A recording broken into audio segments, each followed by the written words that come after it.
Well, I'm Chris, and this is my wiring harness restoration video. So this is out of a 67 Chevy pickup. This is out of a 1980 Chevy pickup. So how do you know when you need to buy a new wiring harness? It's absolutely not at first glance. That looks really bad. People just want to get rid of these for some reason. These are actually better because you can just look at the fuse and see if it's blown.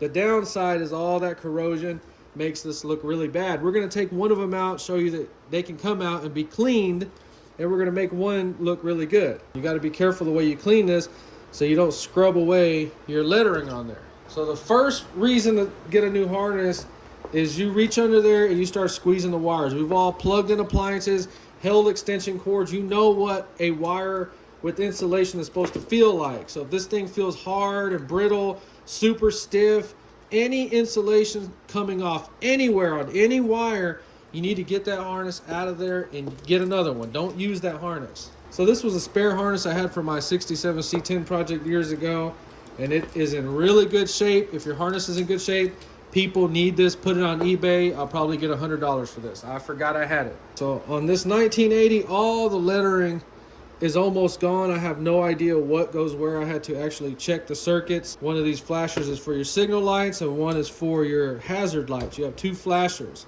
So why did I pull this out of the truck? So when it was in the truck, the flex test worked fine, but I found too many things cut. I found things like this on our main ignition wires, and these are red flags for me. I need to get everything out, go through it 100% before I start trying to drive this down the street like that. We're gonna go ahead and take all the fuses out. So we take all the fuses out because we need to look at every single one. Just because it wasn't popped doesn't mean something weird wasn't going on. Look right there. This one's all cooked, warmed up. Something was going on right there. So this is out of a 1980 C30 Custom Deluxe. No air conditioner, no clock, AM radio. If you're pulling your harness, you might as well get familiar with your harness. I recommend at first glance, you know already where the plug goes. Let's go ahead and go down this one. So this is up. This is a key buzzer for your seat belts. We're going to be leaving that in there. You need to have that seat belt on. That ticket is not worth it. This goes to the parking brake. When you press your emergency brake, it grounds this out and lights it up. This truck does not have a parking brake light on the dash. Notice on the 80, the horn relay is under the dash. The three-prong relay. When you hit that horn button, you ground it out. Power run to it.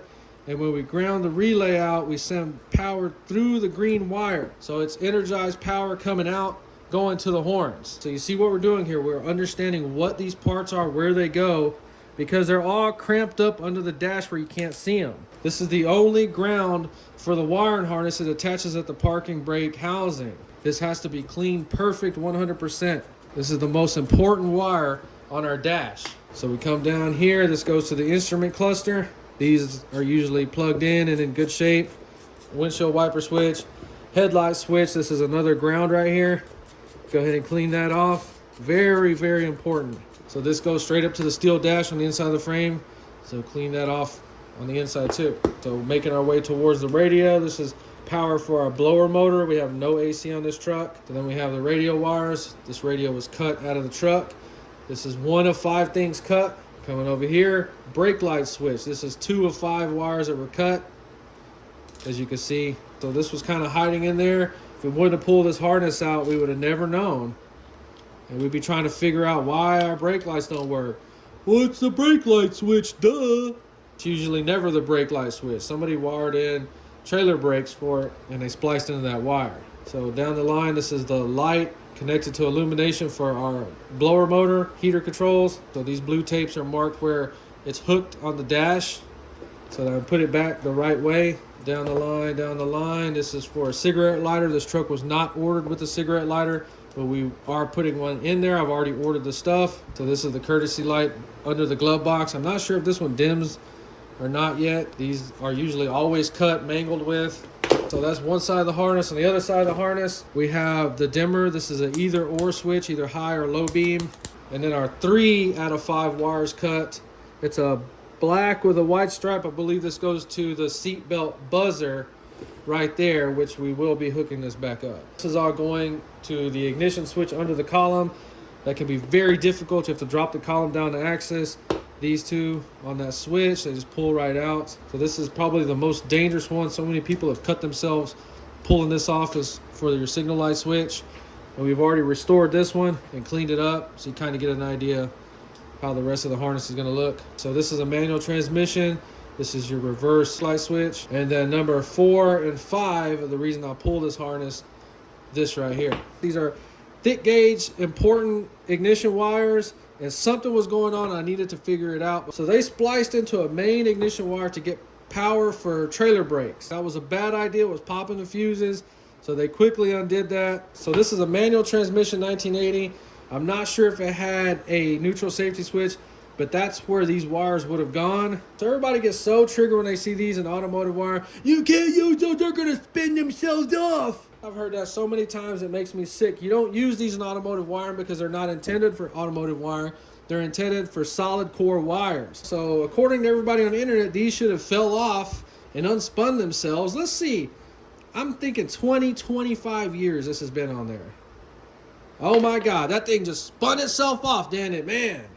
The internet's right. Look at this.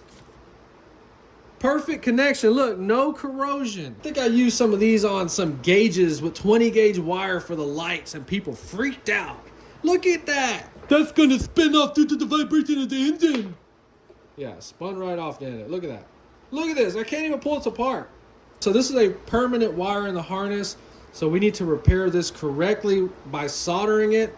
We'll show that here in a second. So this, going to the neutral safety switch, this is where you run your kill switch. I'll give you a really good idea how to do that. So we're gonna be giving these parts a bath in water, scrubbing them with the brush. So we're gonna have to have an air compressor. You're gonna have to have cleaners, WD-40, all kinds of stuff. I'll show you what we use.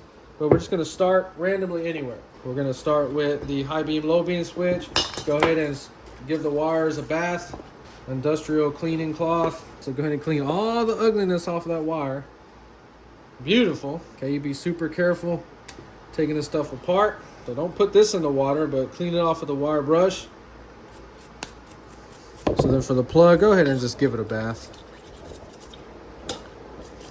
And you just judge it. Does it look clean enough? Let's go back in there a little bit. So you clean it like this, so when you put it back in the vehicle, it feels like you're putting in new parts. It doesn't feel like no crusty old wiring harness. So this is Dawn dish soap in there. So the air compressor is very important so that we get all the water blowing out of those cracks. Okay, so for the switch,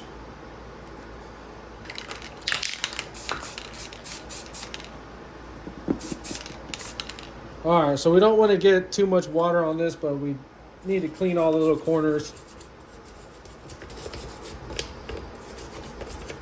The paint's dried.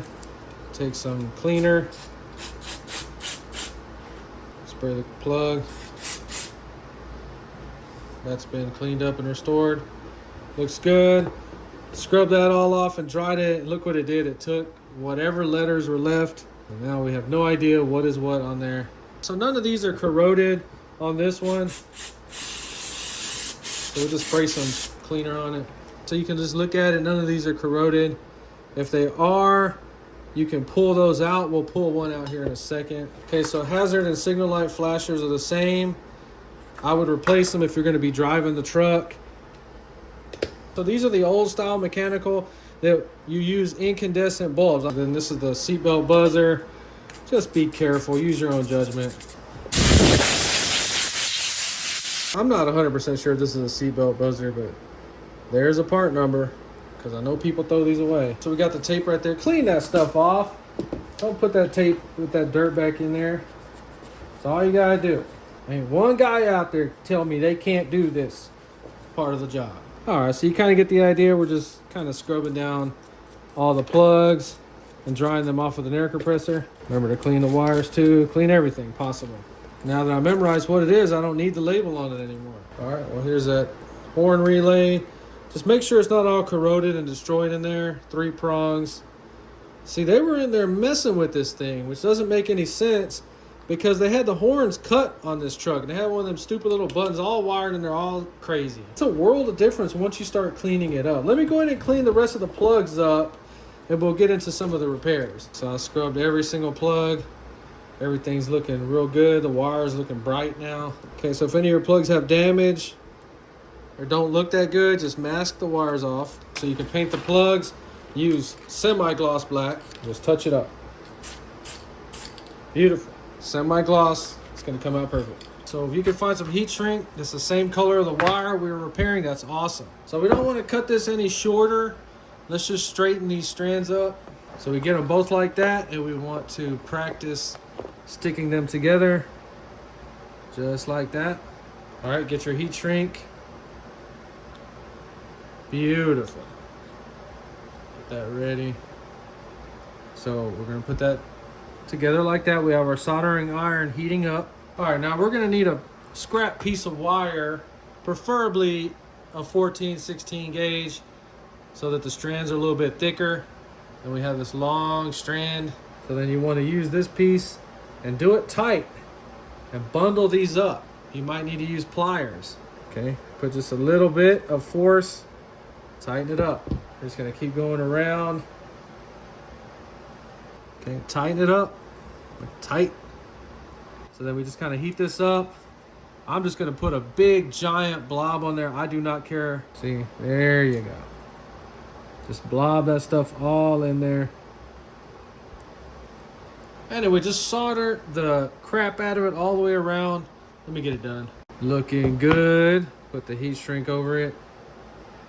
Beautiful.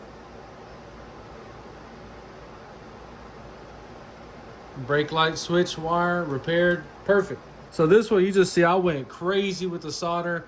This will never come off. I've done tests pulling them every which way. It'll rip all the wires out of each side. Hopefully our heat shrink fits over that. I'm gonna be mad if it doesn't. We're gonna have to grind this thing down.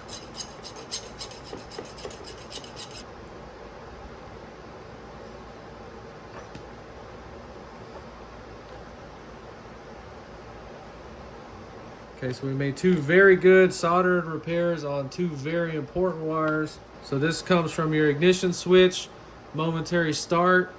When you go ying, ying, ying, ying, ying, ying, ying, ying, this is sending power through a neutral safety switch to your starter motor solenoid. So I made a video and I never finished part 2 where we're gonna wire it up to where it beeps the horn. We're gonna do that on this truck. So I didn't want to do it on the Chevelle because it has an old style horn relay on the core support. So we need a single pole double throw. It doesn't even say that anywhere on this box, but they're gonna have 3 positions and 3 places to wire to. When you're wiring a kill switch on your car, do not wire it up with some cheap, crappy little toy switch like this, because these switches do go bad, especially if you have a lot of juice going through them. This is a small amp switch. This is a 35 amp switch, a big one. So this switch is gonna last probably forever.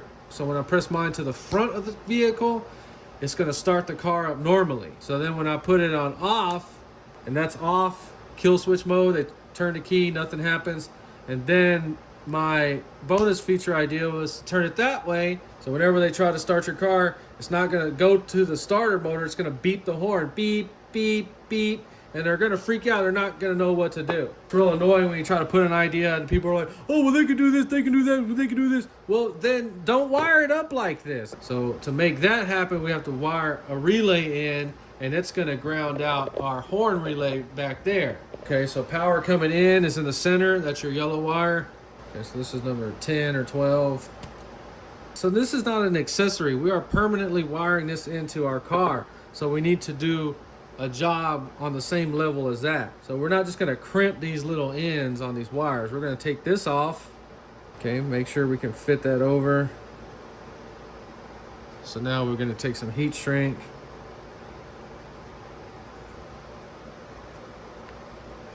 So I went, okay, heat shrink.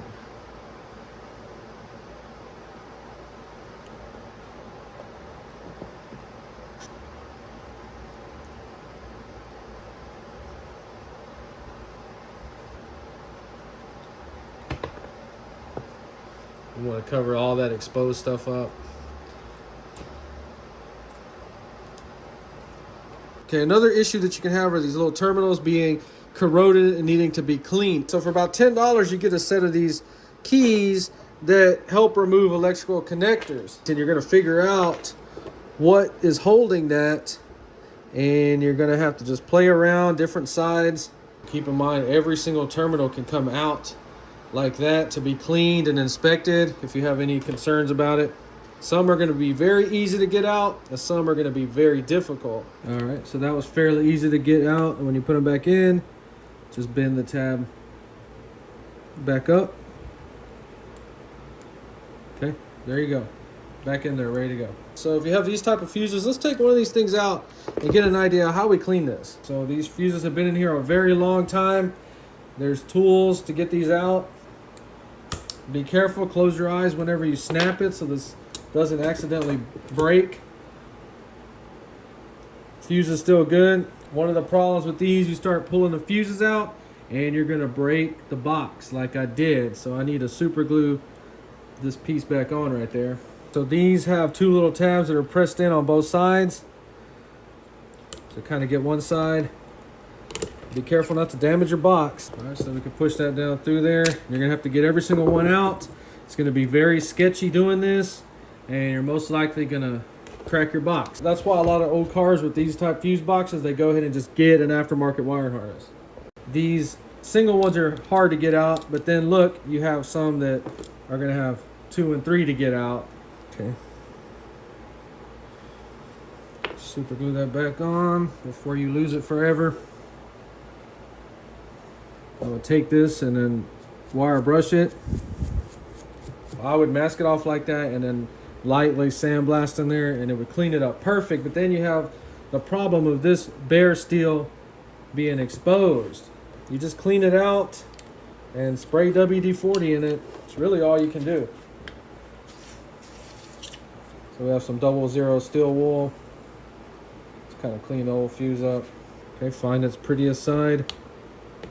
You know, these fuse boxes are going to be a lot more difficult, but if you can make everything look like that one corner right there, it's not going to look too bad. So we scrubbed the fuse box, cleaned it up, new flashers, cleaned all the plugs up the best that we can. It looks a lot better now. This thing looked old and dusty. It's still old, but it's not dusty anymore. This right here has gone through 100%. Everything is perfect. We still have the radio to connect and the seatbelt warning. No big deal. You know, I've been doing this kind of stuff for 20 years. Back then, people would say, "You're crazy. What are you doing, man? You're tearing that car up." And fast forward 20 years, those same people still have no idea what is going on here. They guess, they make stuff up. Oh, it's just a fuse. It's a brake light switch. Oh, we need a new headlight switch. When it's none of that stuff. It's a ground. This ground got disconnected. It's all rusty. So I'm just showing you the kind of things I do. That way you understand why everything works on my vehicle every time I turn that key. We don't have to go spending money on a aftermarket wire harness when we absolutely did not have to. If you enjoyed this video, please like and subscribe. And thanks for watching. Beautiful.